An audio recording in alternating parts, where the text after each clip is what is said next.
नमस्कार दोस्तों, मैं अरविंद मिश्रा, प्रवक्ता श्री शक्ति डिग्री कॉलेज, शाखा हरि घाटमपुर, कानपुर नगर। आज आपको डीलट सेकेंड सेमेस्टर के वर्तमान भारतीय समाज एवं प्रारंभिक शिक्षा विषय के अंतर्गत प्रकृतिवाद पढ़ाने जा रहे हैं। ये डीलट के साथ ही बीएड, बीए एवं अन्य जितने भी टीटी, सीटीटी, अदर एग्जाम्स हैं, सभी में इसे एक आध क्वेश्चन जरूर बनता है। तो सुनिए और अपनी तैयारी जारी रखिए।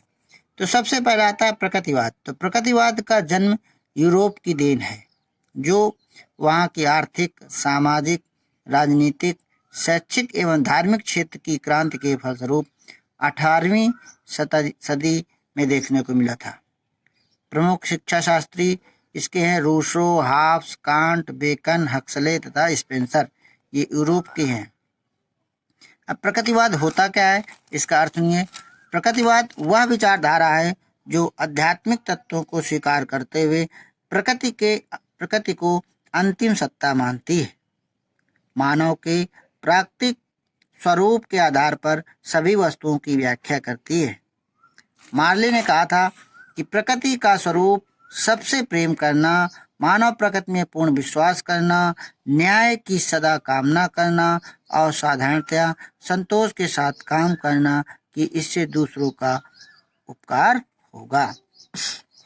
जैसे ने कहा था कि प्रकृतिवाद वो विचारधारा है जिसमें प्रमुख विशेषता आध्यात्मिकता को अस्वीकार करना है या प्रकृति एवं मनुष्य के दार्शनिक चिंतन में उन बातों का स्थान न देना है और हमारे अनुभवों से जो परे हों।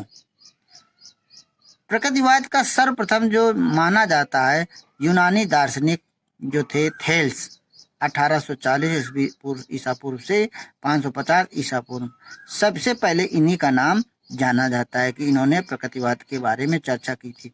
बाद में इनको डेमोक्रिट्स का नाम दिया गया था। तो प्रकृतिवाद के मुख्य रूप से अब जन्मदाता रूसो को माना जाता है। इनका पूरा नाम जीन रैक्स रूसो है। अब रूसो की सबसे अच्छी पुस्तक एमील है। आप रूसो की अन्य पुस्तक का नाम हमारे कमेंट्स बॉक्स में बताइएगा। रूसो ने और कौन सी पुस्तकें लिखी हैं, जिसको आता है वो कमेंट्स बॉक्स में उत्तर दे। रूसो के अनुसार प्रकृतिवाद क्या था कि प्रत्येक वस्तु जो प्राकृतिक है अच्छी है, परंतु मनुष्य के हाथों में आकर खराब हो जाती है। ये रूसो ने कहा था। रूसो बालक के प्राकृतिक विकास में विश्वास रखता है। वो नहीं चाहता है कि बालक को अध्यापक के निर्देशों पर चलाया जाए तथा किताबी ज्ञान को उसने अनुचित बताया है। रूसो को विचार है कि प्रत्येक बालक को सब की अपेक्षा प्राकृतिक मानव होना आवश्यक है, क्योंकि उसका प्राकृतिक वातावरण में अच्छा विकास हो सकेगा। कृत्रिम वातावरण उसकी प्राकृतिक उन्नति में बाधा डालता है। अब आते हैं प्रकृतिवाद के कौन कौन से सिद्धांत थे। तो सबसे पहला सिद्धांत है केवल विज्ञान ही ज्ञान देता है। प्रकृतिवादियों के अनुसार क्या है कि विज्ञान ही ज्ञान देता है। दूसरा, समस्त ज्ञान का आधार जन्मजात प्रवृत्तियां एवं इंद्रियां हैं। जो हमारा सभी ज्ञान का आधार जन्मजात जो हम सीखते हैं प्रवृत्तियां हैं वही हैं। दूसरा है शरीर एक बड़ी मशीन है। शरीर क्या एक बड़ी मशीन है। शरीर बड़ी मशीन कहने का तात्पर्य कि शरीर ही सब कुछ है, इसी से सब कुछ संभव है। अगला है वास्तविकता की व्याख्या प्राकृतिक विद्वानों द्वारा होती है। ज्ञान और सत्य का आधार इंद्रियों का अनुभव है, अर्थात उन्होंने इंद्रियों पर बल दिया था। अपरिवर्तनीय प्राकृतिक नियम सभी घटनाओं को भली भांति स्पष्ट करते हैं। मनुष्य के सांसारिक जीवन की भौतिक दशाएं विज्ञान की खोजों और मशीनों के आविष्कारों द्वारा बदल गई हैं। कोई वस्तु पूर्ण रूप से अच्छी या बुरी नहीं है। विकास की प्रक्रिया में मानसिक मस्तिष्क एक घटना है। ये उच्च कोटि के जीवों में अधिक विकसित नाड़ी मंडल का समूह है।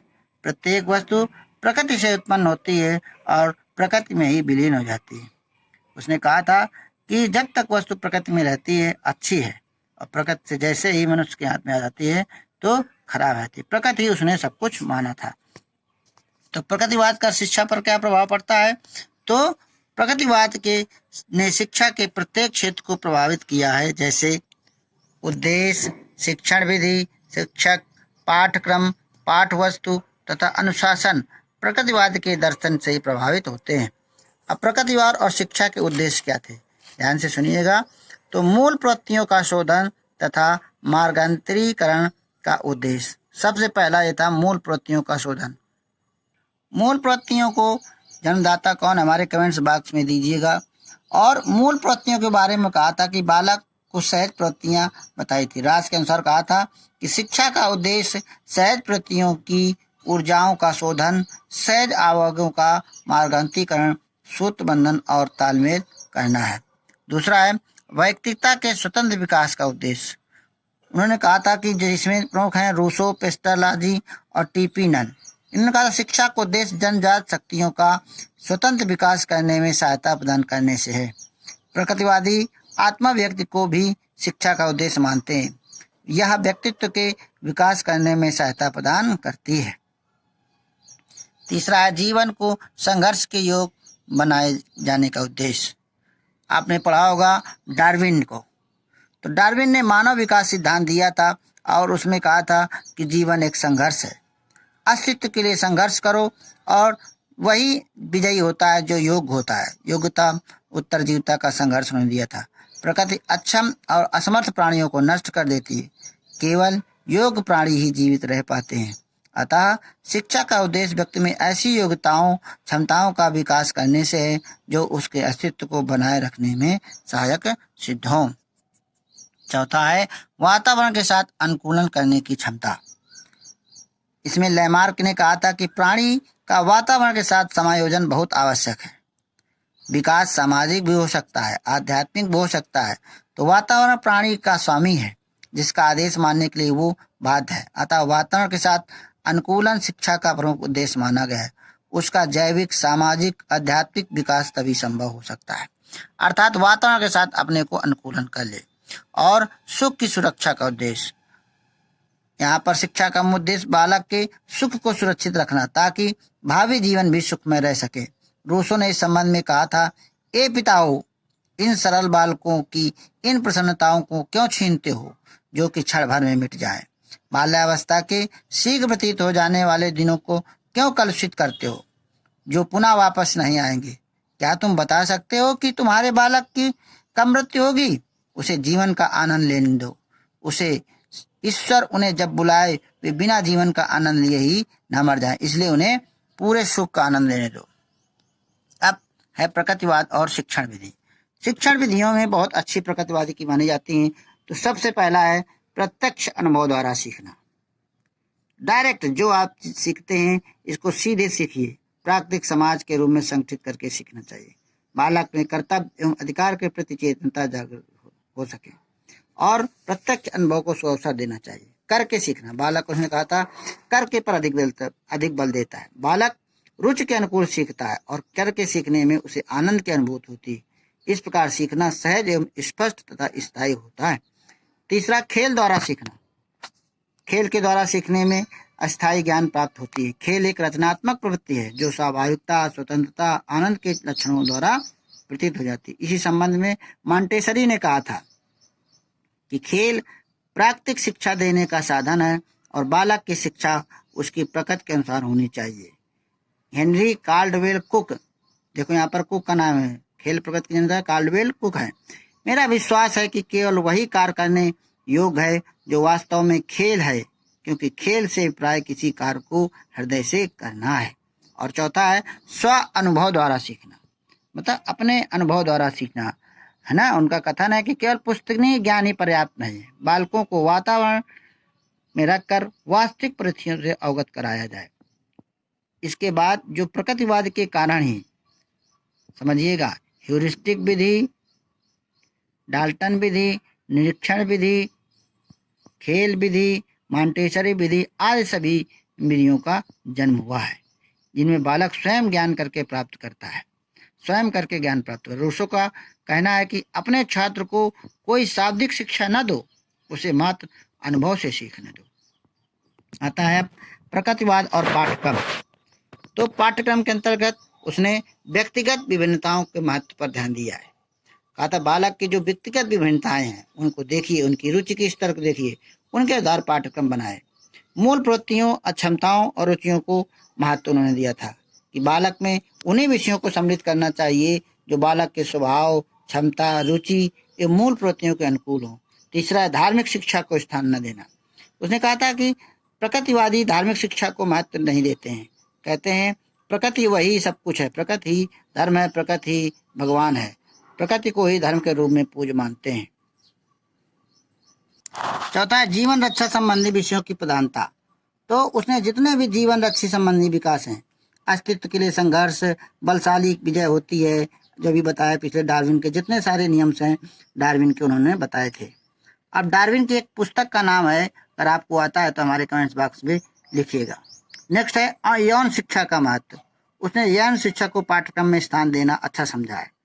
इस संबंध में जे.एस. रॉस ने कहा है कि यौन विषयों को प्रति स्वस्थ दृष्टिकोण पर बहुत बल देने का स्वाभाविक परिणाम ये होता है कि सह शिक्षा का उत्साह पूर्वक समर्थन किया जाता है, क्योंकि यह एकमात्र संभव शिक्षा है। अब नेक्स्ट है प्रकृतिवाद और शिक्षण। प्रकृतिवाद और शिक्षण के बारे में अगर बात करते हैं तो यहाँ पर शिक्षक का महत्व बिल्कुल कम दिया गया या नहीं दिया गया है। तो रूसो निषेधात्मक शिक्षा का समर्थन करता है। प्रकृतिवादी बालक को स्वतंत्र रूप से छोड़कर स्व अनुभव से कुछ सीखने पर बल देते हैं। वे शिक्षक को कम स्थान देते हैं, वे प्रकृति को ही अच्छा शिक्षक मानते हैं। रास ने इस संबंध में कहा था यदि शिक्षक का कोई स्थान है तो वो पर्दे के पीछे। वह बालक के विकास का निरीक्षण करने वाला है, न कि उसको सूचनाओं, विचारों, आदर्शों और इच्छा शक्ति को देने वाला या उसके चरित्र का निर्माण करने वाला। बालक इन बातों को स्वयं ही कर लेगा। उसकी शिक्षा, उसकी रुचियों, उसकी प्रेरणाओं का स्वतंत्र विकास है, न कि उसके लिए शिक्षक का किया गया कृत्रिम विकास। अर्थात प्रकृतिवाद शिक्षक से चाहते हैं कि वो बालक के स्वाभाविक विकास के लिए अनुकूल परिस्थितियों का निर्माण करे। नेक्स्ट है शिक्षक मित्र एवं सहायक के रूप में। शिक्षक कैसा हो? मित्र और सहायक हो। कुछ प्रकृतिवादी समयानुकूल शिक्षक को सहायक या मित्र के रूप में स्थान दें, उनका मार्गदर्शन लेते हैं। वे शिक्षक द्वारा कुछ नियम या सिद्धांत लादने के विपक्ष में हैं। वे शिक्षक को एक अवलोकनकर्ता ही मानते हैं। नेक्स्ट है प्राकृतिक वातावरण के निर्माण के रूप में शिक्षक। तो प्रकृतिवादी दर्शन के अनुसार शिक्षक का कार्य प्राकृतिक वातावरण निर्माण करना है तथा बालक को स्वयं अपने अनुभव के आधार पर ज्ञानार्जन करने का अवसर प्राप्त करवाना है। शिक्षक बराबर का व्यवहार करते हुए कुछ पाने के स्थान पर बालक को अगर दे तो बालक के लिए श्रेष्ठ वातावरण होगा। तो ये था प्रकृतिवाद और शिक्षण। अब है प्रकृतिवाद और अनुशासन। तो प्रकृतिवादी कैसा अनुशासन चाहते थे? मुक्त्यात्मक अनुशासन चाहते थे, अर्थात फ्री हो। इनके अनुसार बालक पर किसी प्रकार का कोई बाह्य दबाव या प्रभाव नहीं डालना चाहिए, क्योंकि ऐसा करने से उनकी प्राकृतिक क्षमताओं का दमन होता है और इसके कारण उनका उचित विकास अवरुद्ध हो जाएगा। रूसो ने अपनी प्रसिद्ध पुस्तक एमील में ये भावना व्यक्त की है कि शिशु के बालकाल में अनुशासन केवल नैसर्गिक प्रेरणाओं के माध्यम से ही व्यक्त किया जा सके। स्पेंसर भी कहते हैं कि व्यक्ति का संपूर्ण जीवन इस प्रकार के नैसर्गिक परिणामों के आधार पर अनुशासित होता है। जैसे यदि कोई बालक को अंगारा या आगे का दिया जाए और लेने का प्रयत्न करे तो आप रोकोगे तो रुकेगा नहीं, उसे टोकना नहीं चाहिए। प्रकृति उसे ये अपने आप सिखा देगी कि ये अगर हम छुएंगे तो इससे हमारा आग हाथ जल जाएगा। इस प्रकार तो अंगारा अर्थात प्रकृति स्वयं सिखा देगी कि अगर आप इसे छुएंगे तो आप जला देंगे। इसी प्रकार आपको उदाहरण दिया था कि अगर बालक मिर्चा जैसे सब्जी लाए, मिर्चा को छूता है, मिर्चा मुंह में रखता है तो उसके कड़वा महसूस होता है, फिर दोबारा वो नहीं लेता है। नेक्स्ट है प्रकृतिवाद और विद्यालय। प्रकृतिवादियों के अनुसार विद्यालय को स्वतंत्र समाज के रूप में संगठित करना चाहिए। वहाँ पर न शिक्षकों का दबाव हो न ही अन्य तत्वों का। वहाँ समय चक्र अर्थात टाइम टेबल की कोई भी उपयोगिता न हो। अतः बालक को ही स्वतंत्र वातावरण में रहकर अपने अनुभव के आधार पर आगे बढ़ना चाहिए। विद्यालय का वातावरण आदर्श में हो। इस संबंध में मॉन्टेसरी ने कहा है कि पाठशाला इस ढंग की होनी चाहिए जिसमें बालक को एक आदर्श वातावरण उपलब्ध हो सके। जब वातावरण आदर्श होगा तब शिशु एक आदर्श शिक्षा की ओर पैर बढ़ाता जाएगा। अब प्रकृतिवाद के गुण कौन कौन से? तो प्रकृतिवाद मानवीय गुणों का विकास प्रकृति के माध्यम से चाहते हैं। वे पुस्तकीय ज्ञान का विरोध करते हैं, स्वानुभव पर बल देते हैं, जैविक विकास सुरक्षा, सामाजिक विकास सुरक्षा एवं शारीरिक सुरक्षा पर बल देते हैं। इस प्रकार प्रकृतिवाद के कुछ गुण निम्नलिखित हैं। नंबर 1, बालक की स्वतंत्रता। वो बालक की स्वतंत्रता पर बल देते हैं। बालक को स्वतंत्र रूप से अपनी रुचियों, क्षमताओं, योग्यताओं का विकास करने का अवसर देने के लिए कहते हैं। वे कहते हैं कि दंड बालक का दमन करता है। उन्हें इच्छाओं और प्रेरणाओं के व्यर्थ में दमन से बचाना चाहिए। इस संबंध में कांट ने कहा है, प्रकृति के क्षेत्र में हम दंड जैसी वस्तु नहीं पाते। कांट ने स्वतंत्र व्यक्तित्व का विकास शिक्षा का मूल उद्देश्य माना है। इसी संबंध में कमेनियस ने कहा है, बालक जन्म के समय अच्छा होता है और यदि भय और घृणा को सभी बातों को दूर कर दिया जाए तो अच्छा ही बना रहेगा। नेक्स्ट है बालक की प्रधानता, बाल केंद्रित शिक्षा। अर्थात आदर्शवाद में शिक्षक सक्रियता पाठ्यक्रम का बोझ रहता था, परंतु प्रकृतिवाद में शिक्षा बाल केंद्रित होती है। ध्यान रखना, यहाँ से बाल केंद्रित शिक्षा शुरू होती है। स्वानुभव पर विशेष बल देता है। सहज भाव, मनोवैज्ञानिक, सामाजिक, वैज्ञानिक आदि प्रवृत्तियों पर बल देता है। अध्यापक केवल एक दृष्टि बना रहता है। बालक की सक्रियता उसमें रुचि का प्रादुर्भाव करती है। पुस्तकीय ज्ञान का विरोध करता है। मनोवैज्ञानिक जितने आज दर्शन वाली हैं, ये प्रकृतिवादी दर्शन, वो सब पुस्तकीय ज्ञान का विरोध करते हैं। कहते हैं पुस्तक बेकार है, ज्ञानार्जन प्रकृति स्वयं दे देती है, पुस्तकों का काम केवल रटवाना है। परंतु प्रकृतिवादी पुस्तक के स्थान पर उनकी स्वक्रियाओं और स्वानुभव पर बल देते हैं। रास ने कहा था कि प्रकृतिवाद एक ऐसा शब्द है जिसका रास का कहना है कि प्रकृतिवाद एक ऐसा शब्द है जिसका शिक्षा संबंधी सिद्धांतों में उन शिक्षा प्रणालियों के प्रयोग पर दिया जाता है जो शिक्षालयों और पुस्तकों पर आश्रित होने के स्थान पर शिक्षार्थी के वास्तविक जीवन को क्रियात्मक रूप से प्रभावित करने का प्रयास करता है।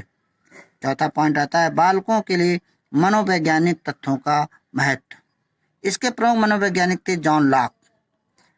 आदर्शवाद में मनोविज्ञान को कोई स्थान नहीं था, परंतु जॉन लॉक ने यह स्थान दिया। उन्होंने कहा था कि प्रत्येक व्यक्ति एक मन या मस्तिष्क के साथ उत्पन्न होता है और इस मन में अनेक विशिष्ट प्रवृत्तियां विद्यमान होती हैं, जैसे स्मृति, संकल्प शक्ति, तर्क शक्ति।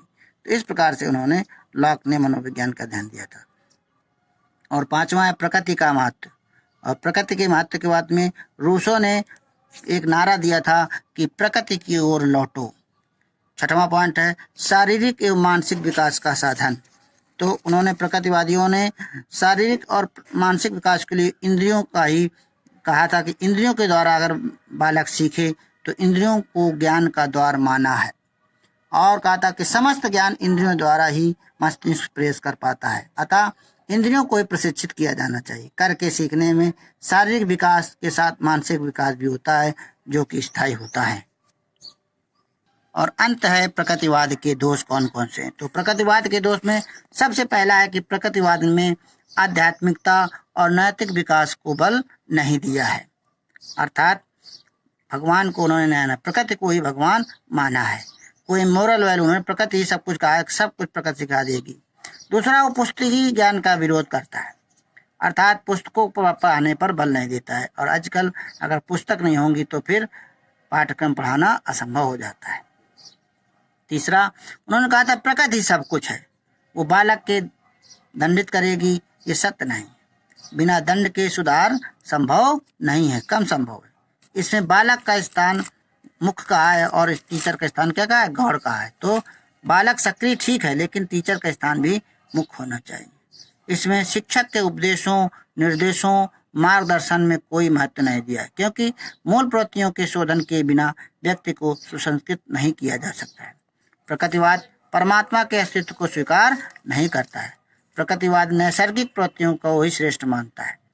प्रकृतिवाद मुक्त्यात्मक अनुशासन बालक को नियमित नहीं कर सकता है, कुछ तो प्रभावात्मक अनुशासन होना चाहिए। प्रकृतिवाद शाश्वत मूल्यों की प्राप्ति को शिक्षा का उद्देश्य नहीं मानता है। तो इस प्रकार ये प्रकृतिवाद था। वीडियो लंबा हो गया, आप क्वेश्चन हमारे कमेंट्स बॉक्स में दीजिए। आपने सुना, इसको 2-3 बार सुनिए आँख बंद करके ध्यान से, आपका बहुत याद हो जाएगा। बहुत बहुत थैंक यू, धन्यवाद।